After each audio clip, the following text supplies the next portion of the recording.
Hello, you wonderful people, and welcome to another episode of Super-Fanta-Fi. This mega show talks about TV shows of the supernatural, fantasy, and or science fictional genre. For today's episode, I'm going to talk about episode 3 of Bulgasal, Immortal Souls. A great episode, a lot of really interesting things went down in this episode, so let's break it down. Well, first and foremost, we rewind to where episode 2 left off with Sang-on back home, but someone's waiting on the other side of the door. Luckily, she was able to get out of that hole, which is sad and interesting how that comes full circle, because getting away 15 years ago, they couldn't, but now she can through that hole and ended up bouncing. I thought he noticed it, but apparently he didn't. Her ribbon, he doesn't find, the hair bow she had, he doesn't find it until, later on in the episode, but we as the audience saw it early on, because when she left, she noticed that she felt her hair and she realized she had left it behind. And I think this is such a neat little thing that the episode does. They present it pretty early on that those two, don't feel anything towards each other. There's this thing of, there is some pull that they feel on some level, but they don't recognize each other in the sense of, because once again, Sang-yeon's the one with all the memories. Sang-gun, she's the only one, she has the soul, but not the memory. Well, she has his soul. So she's actually kind of the reincarnation of the lady, and she's just, Sang-yeon was the reincarnation of the lady that the Bulgasal was beforehand, and Sang-yeon is just the, his soul reincarnated in this. So it's interesting, because I was wondering how that works, but now I think this, and now sitting and thinking about it, I think that clarifies at least some of my confusion after last episode, wondering about how that whole twin thing worked. But I think that was kind of supposed to be the distinction and the difference. At least that's how, once again, my understanding. But she was like, right, I need you to drive in front of this place. She's like, I want to check something out. And they drove past each other. She looks at him, but she doesn't. I mean, to be fair, it's from the profile. But once again, she doesn't have the memories, but she also doesn't recognize him as Bulgasal, because they talk about the fact is her hands tremoring means it's her remembering, the feeling of the monsters being around. She remembers them from a previous life. And I think it's specifically because it's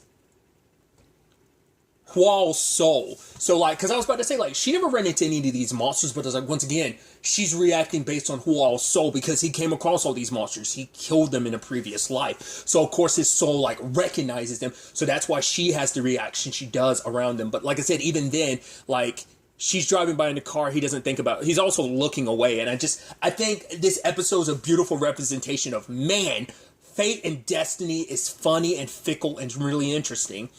Because we also find out Hwal is got multiple private investigators looking after this. So, he's got different phones associated, because, that way because I guess he doesn't want everything tracked on one particular phone.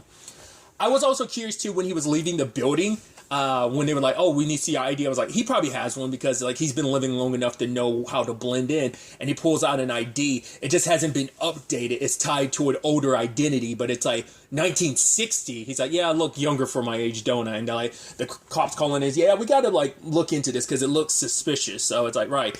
I guess just with everything that he's been doing so far, he needs a more modern identity, and that's modern enough without there being any issues. Nothing's really come up before now. So I guess he's been so dedicated in finding his soul, the former Bulgasal, that he just doesn't care about getting caught up in the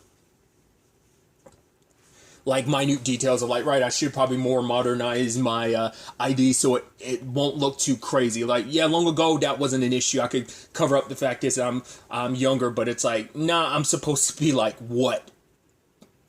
No, 60 pretty much at this point in time. Yeah, he's supposed to be about 60. It's yeah, you're not going to be able to fake that, my dude. But the fact is that I just thought that was kind of an interesting little thing to know, he has that on him. But no one's come up with anything about finding her. It's been super hard. But it also turns out he actually ran into her years ago, because he came to the apartment after everything went down and he saw her. Oh, he was like, was that you? Because he didn't immediately feel anything, because we found out he can't smell his own soul. The way he said it, though, makes it sound like he can smell other souls, but because it's his own soul, it's impossible. I think that's supposed to be the irony behind it. Right, the one soul you're trying to track down is the one you can't smell. Because he does have enhanced smelling because of being a Bulgasal.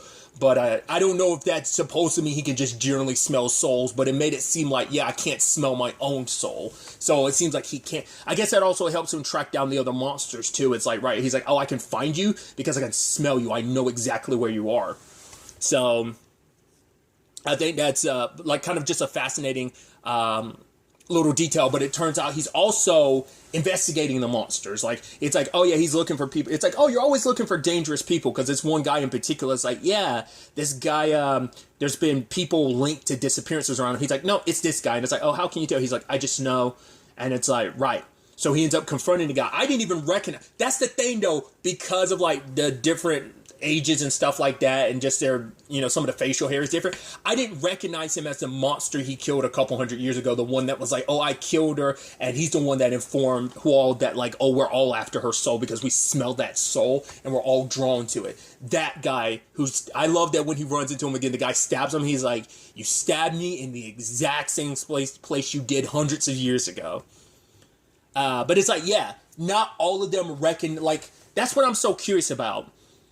Why some are more cognizant of their situations than others are. I mean, I think that applies to everyone. Like, I think if you can tap into your previous reincarnations like Sang-yeon could, then, like, you're fine. But, like, because the bus driver, he remembers, but Home Dude doesn't remember. He, like, it's like, right, you were reborn as a human. The sad thing is that you still have your instincts as a monster to kill humans. So he tried to, like, kidnap, like, because that dude confronted him, because is that right? There's a kid that went missing from my orphanage. But he's like, yeah, the fact is he has no friends, no parents, no one's going to miss him. And the guy gets the living crap, like, beat out of him and ends up dumped in the trunk. Luckily, Hual showed up, and I'd actually completely forgot that he was still in the trunk, because I thought, like, oh, that probably got handled off screen. It's like, no, because at one point, Hual stops and he's like, wait, what's all that noise? It's like, oh yeah, Home Dude's in the trunk. But still, he ended up, like I said, because at first I was wondering if he was going to leave this particular monster alive long enough, because it's like, right, you can smell her soul, so you might be my way to tracking her down. But by taking her back to the place, because he wasn't sure, but by taking her back to Sunggun's home, where everything went down 15 years ago, then he's able to confirm she's definitely the one. It's like, right, he's like, I don't like the smell of this place. Once again, he's not cognizant of being a monster. It's just the instincts are there to hurt people. It's like, yeah, you were reborn as a human and you're still killing humans. So he found the hair bow at that time. And I'm curious, like, how he goes about killing these guys, because his private investigator buddy's like, yeah, all those people, like, I let you know about just happened to disappear. He's like, huh? Really? Interesting coincidence. I wonder, I guess, I mean, we know he straight up kills them, but it's also like, he's like, what are you, like, why are you doing this? It's like, because I'm doing what I'm already good at. I'm always been good at. The only thing I've ever known how to do, kill monsters. And it's like, yeah. So it's like, there is a part of, like, right, it is him just doing what he naturally does, killing monsters, because he's been, I guess, just, let's say it, he's been doing it for the past 600 years. He did it most of his human life, and he's definitely continued to do it, becoming Bulgasal. But it's also because, right, I'm wiping out the competition because you guys are after my soul too, and it's like, I can't let you get there first, so I already have every reason to kill you because you're monsters and you're hurting people, you know, but also on top of that, I need to kill you because you're after my soul. Now, I'm curious, because it doesn't seem like his wounds heal immediately. It seems like they take a longer time to heal. But I'm wondering, is that because he's not drinking as much blood? Because he's not well, to our knowledge, he still hasn't drunk human blood. So I'm wondering, is that why his wounds aren't healing as well? Because he's eating the blood of other things, probably like animals, but not because he made a promise to his father not to drink the blood of a human. So I'm wondering, is that why, like, he's healing slowly because he just hasn't drunk any blood recently? Or is it just because, you know, he's not drinking any, like, because to probably, like, be souped up and fully powerful, he needs to probably drink the blood of a human, or at least something big enough to, like, compensate for that. Like, he was drinking that horse's blood back in the day, so that's a big enough animal to compensate, but probably there's nothing around without drawing too much attention that compensates for that. Just maybe he's just been so busy he hasn't really had a chance to eat. But when he goes back to his place, there is blood everywhere. I don't think that's from him, not unless that's like some monster came to him and he ended up killing it there, or that's just like from some time when he ate an animal. Like, I don't know. Like I said, it could be that he is drinking human blood, but I don't think so. He does seem like he's still enough of himself not to have been completely submerged and lost to it. So I think he is still human enough. But I love that home dude, like I said, the private investigator he hired was like, nah, I'm kind of done with this. I don't want to be mixed up in this because he's like, I know nothing about you. It's like, oh, do you have any family? He's like, not anymore. He's like, why not? Almost being like, oh, did you kill them or something? It's like, no, they're gone. How old are you? Blah, blah, blah. Because he's like, yeah, I know, you know all this stuff about me. The fact is, he's like, yeah, we've known each other for 15 years, but I know nothing about you. It's like, all right, here's some, he's like, I don't want to take the job. Offered him even more money. He's like, oh, of course. I'm like, oh, you flip the script that fast. I love it. And, but it's like, right, what are you going to do when you find this girl? Are you going to hurt her? He's like, no, atonement. And it's like atonement for his family, you know?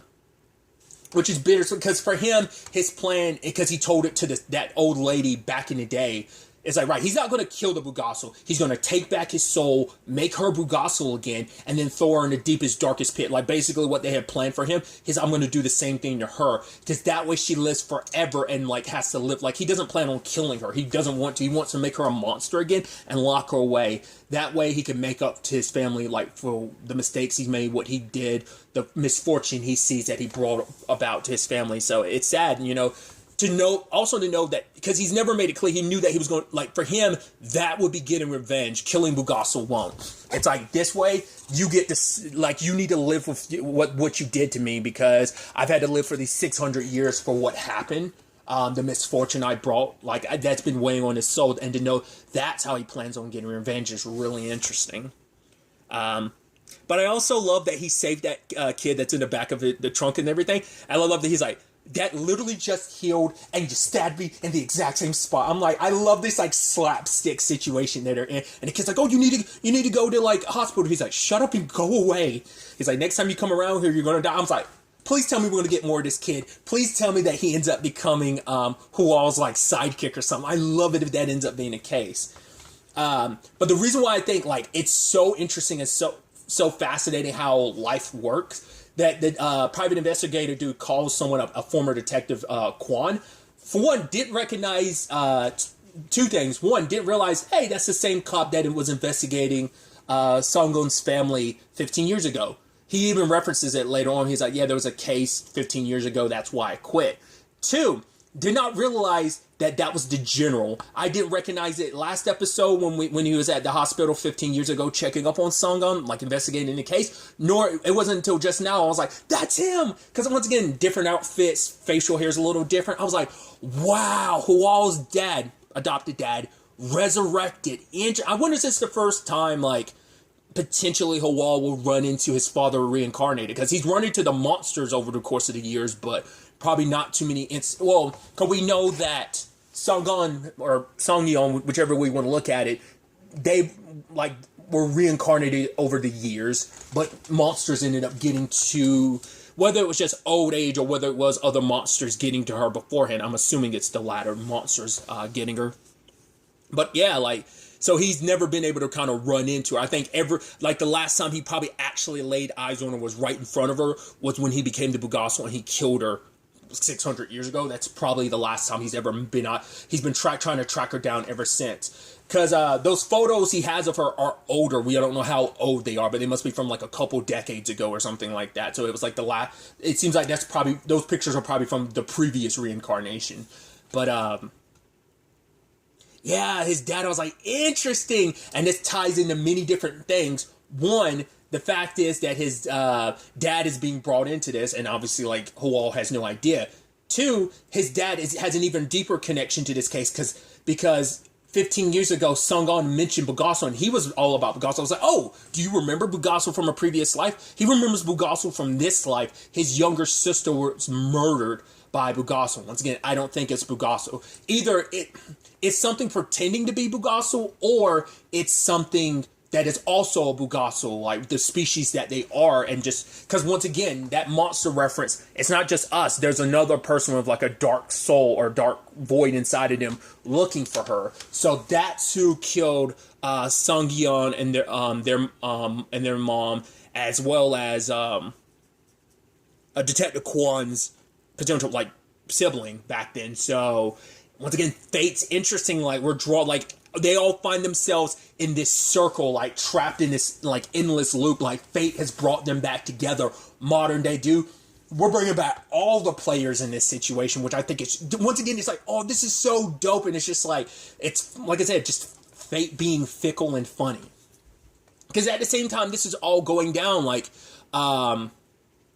Sung-eun is trying to find the weapon, because she still had no luck. Because the moment because earlier she was talking to like a Seho, I'm like, who the hell is Seho? And then it was a girl, like, you didn't see her face, but it was from behind. I was like, who the hell? Now in retrospect, I'm like, that's why they did it, because they wanted to hit you hard with the reveal. But at first I was like, who? I was like, Seho, who the hell is it? And then we got the scene, the moment they start walking, I was like, right, she has a little sister that she went off to live with. I was like, I completely forgot about her little sister.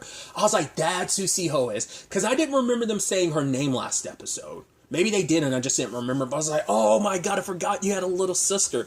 Which Sung-eun's been carrying that guilt for a long time, because it's like, probably without really realizing it, Seho has probably been avoiding being around her sister, because it's a reminder of like, right, our sister and mom are dead because of you. It's like, you led them to us, didn't you? She was like, no, it's like, it was your fault. So she's been carrying that guilt. It's like, right, if I had listened to Sung-young like all those years ago, like maybe this could have been avoided. Mom could have been like, because she even told me not to do this unless I wanted, their little sister Seho or their mom to get killed. And it's like, yeah, she's carrying that guilt. So it's like extra reason, like, right, he's out for revenge for what happened to his family. Now it's interesting how the tables have turned. She's out for revenge for her family too. So she needs to kill the Bulgasal, but she doesn't know how to.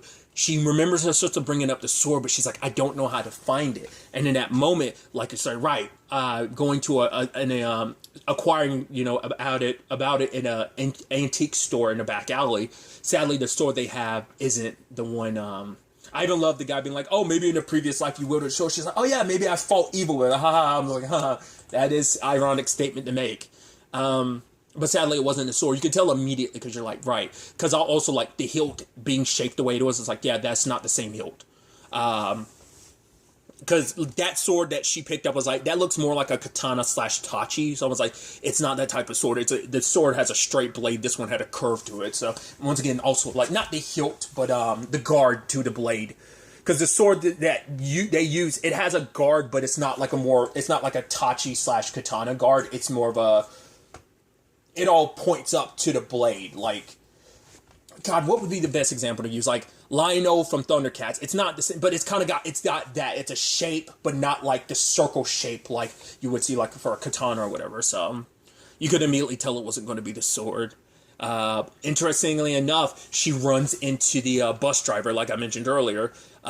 He's been looking for her since he ran into her 15 years ago, which I'm like, well, shouldn't be too surprised. I mean, Hual's been looking for her for 600 years, so it's not that crazy for all this guy's spent 15 years. And the fact is, he doesn't age either. So that's why I'm like, I think it takes a little while for them to come back to fully be what they were. Like, maybe once they fully embrace the monster in them, then it fully surfaces. Because the serial killer he killed this episode, who was the monster from the previous episode, or like, previous reincarnation, a reincarnation of that monster, like, he seemed like a normal psychopath back then, but then, like, after a while, he started displaying monsteristic characteristics last episode. So that's why I'm like, it seems like it takes a while for that monster side to finally resurface itself. But I guess it's like, once you come in unison, once you remember who you were, that's when it seems like it starts to rear its ugly head, the monster side of things. So, but she's asking him all these questions like, why are you even after me? And it's like, yeah, sadly, you don't know the secrets of your soul, don't even know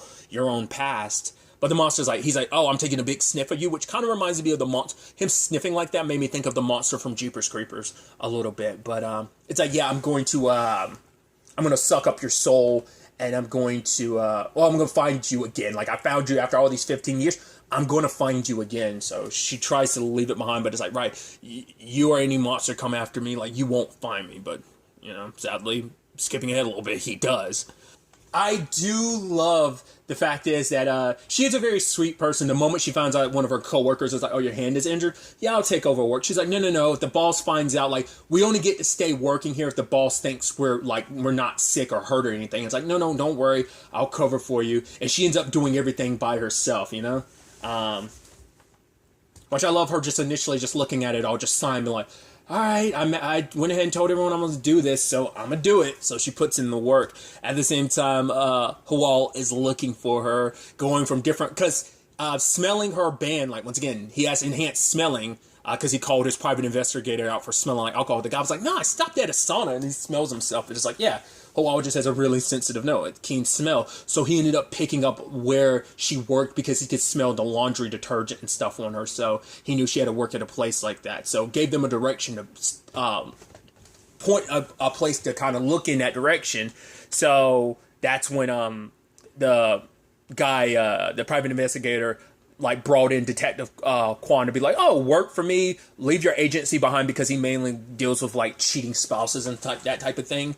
But the moment he found out, like, wait, because seeing those older pictures made him think of running into Song-gun like 15 years ago. This case like always stayed with him these past 15 years. And it's like, right, you look a lot like, it's like, wait, so who's looking for this girl? And he's like, I can't tell you. Well, if they're trying to hurt the girl, he's like, fine, I'll work for you. He's like, I don't believe you. But he does see him put in stuff, the code into his safe, so you know he's eventually going to come back, because he's going to try and find out who's responsible, what client hired him to look into this. So it's going to be interesting, because eventually Hawal and him are going to cross paths, and that's going to be the complicated, because it's like, oh, holy crap. It's like, once again, I think this is going to be the first time he's seen his dad since his dad died all those years ago.